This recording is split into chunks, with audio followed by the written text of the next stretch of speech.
Welcome again. This week I'm showing you how to kill the IS-6, a Tier 8 Russian premium heavy tank. Back when this tank was first released on the Xbox 360 in 2014, almost nobody knew how to kill them for the first 3 or 4 days, so even the most foolhardy tankers could put up 3,000 to 4,000 damage per game in them. Anyway, enough talking about the good old days, let's start the firing trial. The upper plate is only 100 millimeters thick, but with its extreme sloping of 60 degrees, its effective thickness ranges from 185 to 220 millimeters, depending on range and firing angle. It can be penetrated by some same tier tanks and most above its tier, but RNG makes this inconsistent. The hatch on the upper plate should never be targeted, as it is 10 millimeters thicker than the surrounding armor. The lower plate is actually thicker than the upper plate, at 120 millimeters thick, but its lesser sloping at 50 degrees makes its effective thickness slightly less, at 180 to 200 millimeters effective. It's not much better of a target, however, so you need to decide in the moment if it's better to shoot the upper or lower glacis of the IS-6. Very few tanks below its tier, however, are capable of fighting it effectively from the front.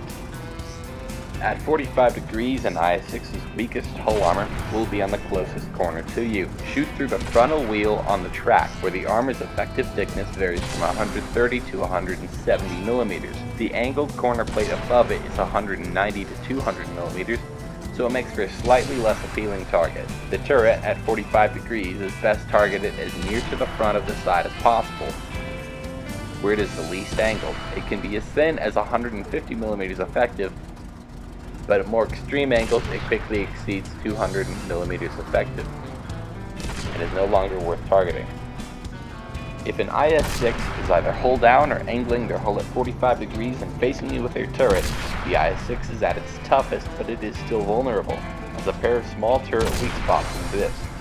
On the front of the turret, on either side of the gun mantlet, the turret cheeks are only 150 millimeters thick in two small areas, as close to the middle of the turret as possible. These can be penetrated by most Tier 7s and a handful of 6s.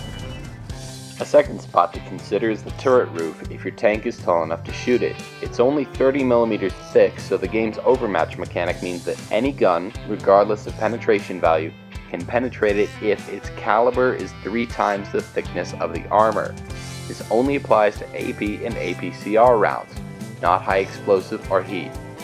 If your gun's caliber is 90 millimeters or greater, you will be able to overmatch the IS-6's roof and penetrate. On to the side armor. Flat shots on the side have an inconsistent chance to pen or bounce for anything tiers 6 or 7, as its side armor varies from 120 millimeters thick to 160, depending on how many layers of spaced armor your shell is tasked with penetrating. There's a small area of auto-bounce angled floor of the tank that can accidentally be hit when you aim low, so try to keep shots within the spaced armor zone and directly below it, not to mention the drive wheel at the back. The rear of the IS-6 is 60 millimeters thick, 45 degrees of sloping on top for 85 millimeters effective for the upper half, and 20 degrees of sloping on the bottom, but the thickness added by that is nearly irrelevant. There's a patch that is approximately 90 millimeters effective, but that should almost never be a problem for anything other than a chafee. The rear of the turret is 100 millimeters thick and lacks severe rounding or sloping, so it should be relatively easy to penetrate. That's all I've got for this video. Next week should be another bridge tank review, and then followed by Murphy's Law, you know the drill.